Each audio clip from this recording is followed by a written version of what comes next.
hello guys जोहार देखन आज राति रे हमर आड़े बहुत वर्षा और बहुत पवन होथिला तो देखन इटा आमे एल्वेस्टर पकईथिलु बाहरे आउ देखन इटा केनते किना पड़ी जाई छे तो इटा के पापा और मोर दादा किना गोटे गोटे किना काढुथिले आउ देखन आज मुई ऑनलाइन रे गोटे जिनिस रे ऑर्डर करथिली जेंटा कि मोबाइल कवर टे एति लगी ऑर्डर करथिली मोर दुकान रे नै मोर मोबाइल कवर नहीं मिलु थाई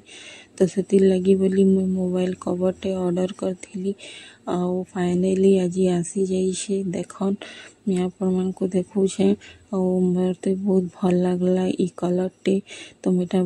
ऑर्डर करथिली देखन बहुत भल आछे और मते भल लागला खुशी लागला जे बहुत दिन रो इटा दी थर ऑनलाइन कला पर नहीं आसु थाई कैंसिल ही जाउथिला फाइनली इटा आसला और मते बहुत खुशी लागुचे देखन बहुत भल अच्छे और मोर माँ को भी बहुत भल लागला कहूथिले और देखन इटा तापरे मुई इटा सिला सिली टिके कसी तो सिलोथिली और इटा काना सिलोचे आपण मन को इतर वीडियो नेक्स्ट देखामी वीडियो रे देखामी और आज बहुत वर्षा होथिला और बाबा भिजी भिजी आसले और कहले जे पकौड़ी बना हो कई करे तो इटा मैं पकौड़ी बनौथिली और देखन इटा बाबा खाइबा को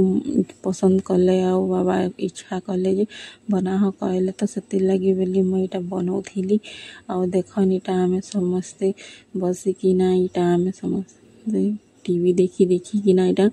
खाउथिलु इटा पकौड़ी चा संगे एंजॉय करूथिलु इटा बाबा माँ समस्ते मिसिकिना इटा खाउथिलु आम जुमी देखुथिला बेले ताहा के भी देली जुमी के तो से भी खाउछे देखन आज संध्या रे बाबा चिकेन आनी थिले तो इटा मुई चिकेन रांधिथिली देखन और इतर वीडियो तो दे नहीं पारली सॉरी सेति लगी और इथिरे में एंडिंग